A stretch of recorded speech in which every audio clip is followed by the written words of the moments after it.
Adwang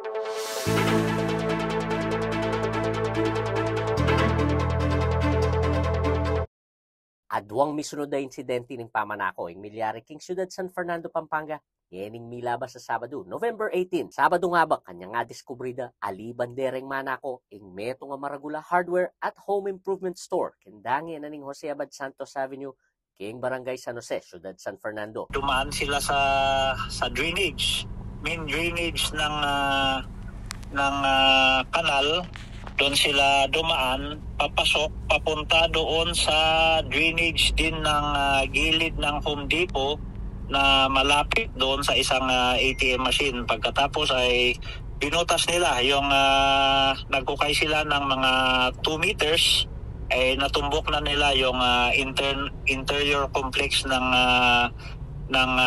Home Depot. Pagkatapos binutas nila yung flooring at doon na sila lumabas. 3 ang pumasok doon sa area. Pagkatapos nung lumabas sila ay sinalubong sila ng isang tao. May kapamuslit lang lagpas king 300,000 pesos minibat king admin office na ning establishmento at kasalukuyan pang pakibaluan nung magkano yung mekwa king ATM machine. Samantala, may ginyang antibong matsurang panina pingapunan kay Batdeng Riban reng 4 armadong lalaki ing meto nga restaurant king Lazatin Boulevard ning siyudad San Fernando. Bandang alas 8 ning bengi, yan tito kandalang baril, hinold up at ginapos reng empleyado at customers akasalungsungan mamangan keng restaurant. Pinasok ito ng armadong kalalakihan, 4 na katao, nakasakay sa isang sasakyan, tapos pinasok nila yung loob at hinold up yung may-ari at saka yung mga customer na andun sa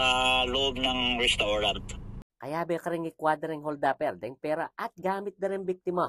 Yung cash nila, more or less 70,000 ang cash from nanggaling dito sa mga client at saka dito sa may-ari ng bar.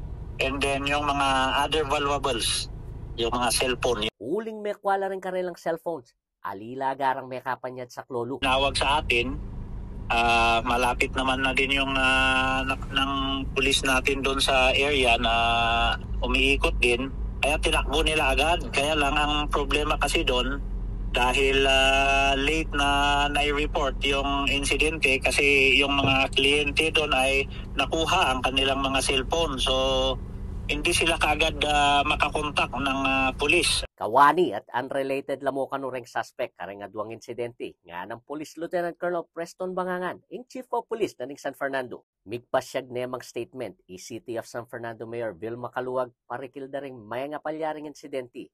Agpangkang Kaluwag, may itong yung concern ing kakulangan da ring kapulisan, kawalan security guards kareng establishmento at sirang CCTV cameras na disnana mo kano king kayang pamagluklok ang tibong alkalde. May nga ako naman ni Kaluwag, gawa ng gana-gana ng malyaring gawan, bang ligtas la rin Fernandino at Fernandina. Ako po, kaya kayong talasuyo, Felix Kapati Barrios, ating pusong pakabalen.